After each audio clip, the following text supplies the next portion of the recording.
Paul Tomasini est chauffeur pour une société de transport de pétrole. Il repart aujourd'hui avec ses cuves pleines au début du mouvement des Gilets jaunes qui avait bloqué le dépôt pétrolier de Luciane.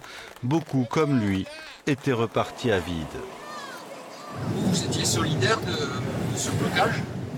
Personnellement? Ouais.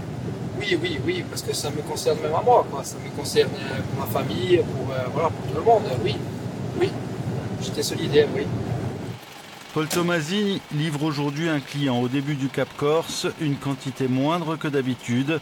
Il sait, lui, que les clients scrutent le prix du pétrole. Les gens attendent des fois la baisse du pétrole parce que bon, comme il est assez cher, donc je les comprends. Hein.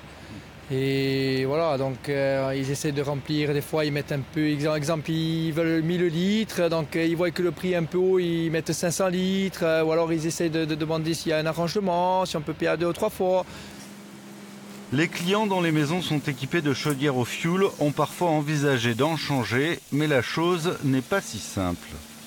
Le problème des pompes à chaleur, c'est que donc d'abord c'est cher pour une maison comme ça, assez grande, et surtout la durée de vie de l'engin n'est pas aussi longue que ça.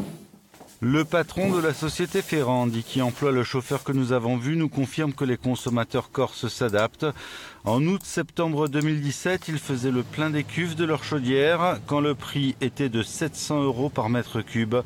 Aujourd'hui, il a remonté, ils remplissent moins leurs cuves et demandent des paiements différés.